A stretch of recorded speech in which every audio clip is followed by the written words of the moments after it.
बच्चों, इससे पिछले पार्ट में हमने देखा था एक प्रोसेस के बारे में जिसका नाम था न्यूट्रिशन। न्यूट्रिशन हमने देखा था कि वो होता है जब हम अपने खाने को यूटिलाइज करते हैं तो वो खाने को हम अपनी एनर्जी के लिए यूज करते हैं। तो ऐसे ही एक प्रोसेस है nutrition in plants.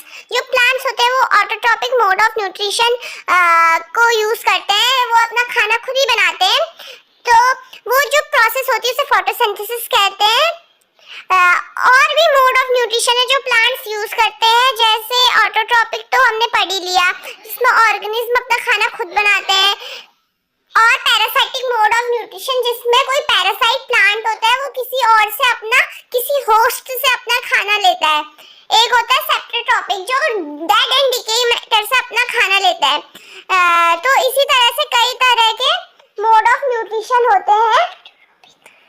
Autotrophic mode of nutrition उसमें से एक है जिसमें एक ग्रीन प्लांट अपना खाना बनाता है एक प्लांट में प्रेजेंट क्लोरोफिल की मदद से, जो फोटोसिंथेसिस का यूज करता है। ये एक प्रोसेस है जिसमें सन एनर्जी लेके प्लांट ऑक्सीजन रिलीज करता है, कार्बन डाइऑक्साइड लेता है, अपना फूड बनाता है और वाटर वो सॉइल से लेता है। इसकी एक रिएक्शन है फोटोसिंथेसिस की, 6CO2 + 6H2O गिव्स C6H12O6 जिसे हम ग्लूकोज बोलते हैं प्लस 6O2। 6CO2 मतलब carbon dioxide plus water gives glucose and वो। तो अब बीच में आता है हमारा ट्रांसवर्स सेक्शन ऑफ लीफ। मतलब इसमें ये दिखाता है कि हम लीव्स को साइड से काटेंगे तो वो माइक्रोस्कोप में कैसा दिखेगा। तो ये डायग्राम आप अच्छे से याद कर लीजिएगा, ये हर एग्जाम में पूछा जाता है।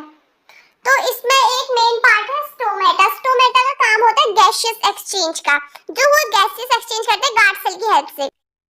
तो इसी में हमारा एक टॉपिक आता है फोटोसिंथेसिस इन डेजर्ट प्लांट। जो होता तो सेम फोटोसिंथेसिस इन प्लांट्स की तरह, बट हमारे जो डेजर्ट प्लांट होता है उसमें क्यूटाइल की लेयर होती है, जैसे हमारे नॉर्मल प्लांट में एपिडर्मिस की।